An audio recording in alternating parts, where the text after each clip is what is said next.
BJP कह रही है आम आदमी पार्टी बाबा साहब आंबेडकर और भगत सिंह के चेहरे से शराब को छुपाने की कोशिश कर रही है, लेकिन विधानसभा के बाहर आपके 21 विधायकों को पुलिस बैरिकेडिंग से रोका गया।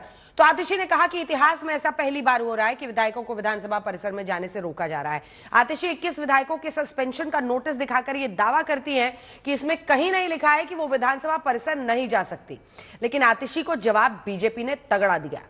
आपको बता दें कि विधानसभा से आपके 22 विधायकों में से 21 की विधानसभा में एंट्री बैन की गई है, जबकि ओखला से विधायक अमानतुल्लाह खान को अंदर जाने की इजाजत है। अब सवाल यह कि आखिर अमानतुल्लाह खान को सस्पेंड क्यों नहीं किया गया, ये स्पेशल रिपोर्ट देखिए।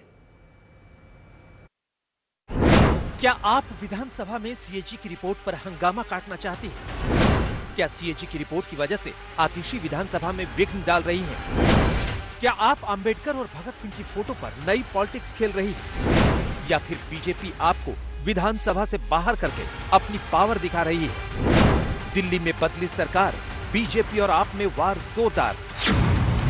आपको बता दें कि दिल्ली विधानसभा के सत्र के पहले ही दिन आतिशी और आम आदमी पार्टी के बाकी विधायकों ने आरोप लगाया कि सीएम रेखा गुप्ता के ऑफिस में भीमराव अंबेडकर साहब और भगत सिंह की तस्वीर हटाकर पीएम मोदी की तस्वीर लगाई गई, जबकि बीजेपी ने इस पर सफाई भी दी और दिखाया भी कि बाबा साहब आंबेडकर और भगत सिंह की तस्वीर सीएम ऑफिस में लगी हुई है, हटाई नहीं गई।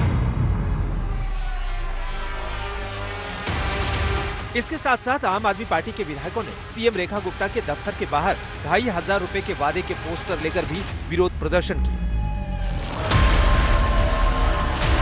पहले दिन तो हो हंगामे में निकल गया और जब विधानसभा सत्र के दूसरे दिन सीएजी रिपोर्ट पेश होने से पहले एलजी के भाषण के दौरान आतिशी ने हंगामा मचाया, तो विधानसभा अध्यक्ष विजेंद्र गुप्ता ने अपनी शक्तियां दिखाते हुए आपके 22 में से 21 विधायकों को सस्पेंड कर दिया और विधानसभा से बाहर का रास्ता दिखा दिया।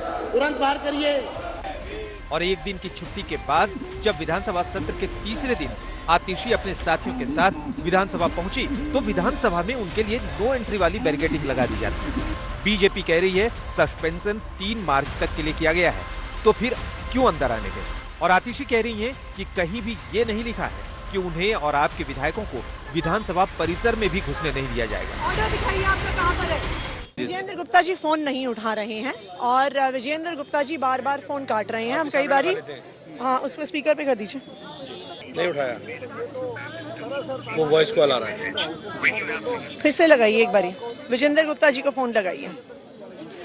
तो लेकिन कहीं पर भी ये नहीं लिखा कि विधानसभा के प्रीसिंक्ट्स ऑफ द हाउस, इसका मतलब assembly hall, galleries, assembly library, इस लेकिन हमारे भी तो ऑफिस है, आम आदमी पार्टी के विधायक दल का ऑफिस है, लीडर ऑफ ऑपोजिशन का ऑफिस है। कहीं पर नहीं लिखा कि परिसर के अंदर नहीं जाने देंगे। क्यों हम गांधी प्रतिमा के नीचे जाके प्रोटेस्ट नहीं कर सकते? क्यों हम अंबेडकर की प्रतिमा के नीचे जाके नहीं प्रोटेस्ट कर सकते? क्या कारण हो सकता है आपको रोकने के लिए? क्योंकि आपने पहले ही कहा कि आम आदमी पार्टी से डरते हैं। उनको पता है कि आम आदमी पार्टी बाबा साहब भीमराव अंबेडकर की तस्वीर उठाने का मुद्दा उठाएगी। उनको पता है कि 2500 रुपए महिलाओं को देने का मुद्दा आम आदमी पार्टी उठाएगी और इन मुद्दों को आम आदमी पार्टी नहीं उठा पाए। भारतीय जनता पार्टी डर की वजह से हमें रोक रही है। राज्यपाल जी के अभिभाषण पे उन्होंने जो किया था उसके आधार पे अध्यक्ष जी ने एक निर्णय लिया। मुझे लगता है उनको अध्यक्ष जी के निर्णय का सम्मान करना चाहिए। पर वो नारेबाजी कर रहे हैं, वो एलिगेशंस लगा रहे हैं। अब एलिगेशन लगाने के अलावा उनको आता क्या है?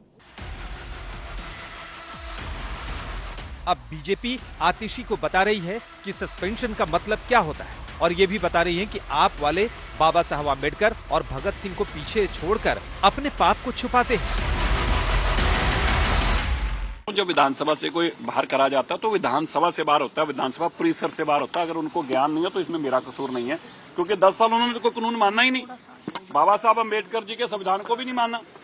वो तो पीठ के पीछे फोटो लगाते हैं, हम तो पूजा करने के लिए सामने लगाते हैं। वो तो कहते हैं कि हमने बाबा साहब की फोटो पीछे इसलिए लगानी कि देखना ना पड़े पाप कर रहे हैं, पीछे दिखे ही ना कुछ भी। बाबा साहब देख ना पाए हमारे पापों को।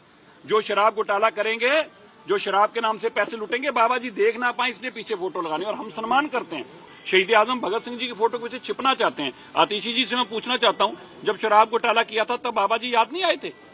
जब आपने शराब के पैसे लूटे थे तब शहीद भगत सिंह याद नहीं आए थे? क्या बाबा साहब अम्बेडकर ने कहा था शराब का धंधा करो? क्या बाबा साहब अम्बेडकर ने आपको कहा था कि एक के साथ एक बोतल फ्री में दो? तब तुम्हें बाबा साहब अम्बेडकर याद ना आए? तब तुम्हें संविधान भी तार तार कर दिया। लेकिन बड़ी बात यह है कि विधानसभा स्पीकर विजेंद्र गुप्ता ने ओखला से आपके विधायक अमानतुल्लाह खान को सस्पेंड नहीं किया और अमानतुल्लाह खान विधानसभा के अंदर भी गए। उन्हें बोलने का मौका भी दिया गया क्योंकि बहस सीएजी रिपोर्ट पर चल रही थी। जब तक अमानतुल्लाह खान सीएजी पर बोले तो सही था, लेकिन जैसे ही अमानतुल्लाह खान ने भी बाबा साहब आम्बेडकर और भगत सिंह पर बोलना शुरू किया तो उनको रोका गया। लेकिन बाहर आकर अमानतुल्लाह ने उनका माइक बंद करने का आरोप लगाया। मेरा तो माइक खुद बंद कर रहे थे। मैंने तो उनसे कहा कि भाई आप सुनो बात तो सुनो। उनका कोई भी विधायक खड़ा होता था उसका माइक ऑन हो जाता, तो मैंने तो कहा कि इस तरह से आप विधानसभा चलाओगे? भाई मेरे को बोलने का टर्म है, मुझे आपने टाइम दिया है, मैं पोजीशन का हूँ, तो आप बोलने दो मुझे। तो मेरा माइक बंद कर देते थे बार बार। दूसरा कोई भी खड़ा होता था अपनी सफाई देना शुरू कर देता था, उसका माइक ऑन हो जाता था। तो ये तरीका तो है नहीं विधानसभा चलाने का। तो अपने मनमाने तरीके से ये विधानसभा चलाएंगे, ऐसे ही इल्जामात लगाएंगे, ऐसे डिस्कशन करेंगे, हमको बाहर फेंक देंगे उठा करके। आपको बता दें कि अमानतुल्लाह खान को इसलिए विधानसभा के अंदर जाने की परमिशन मिली क्योंकि जब आतिशी और आपके 20 विधायक सस्पेंड हुए थे उस दिन अमानतुल्लाह सदन में अनुपस्थित।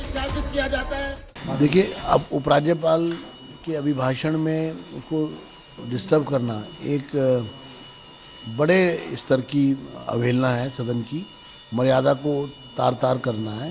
सदन का अर्थ है विधानसभा परिसर, तो वो परिसर से ही उसको बाहर जाना होगा।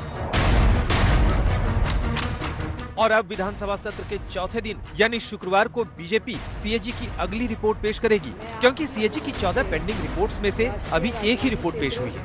कहा जा रहा है कि सीएजी की अगली रिपोर्ट में शीश महल का कच्चा चिट्ठा है, वो शीश महल जिसमें केजरीवाल बतौर मुख्यमंत्री रहते थे और बीजेपी ने जिस शीश महल को मुद्दा बनाकर चुनाव जीता है। दिल्ली से सुशांत मेहरा के साथ आज तक।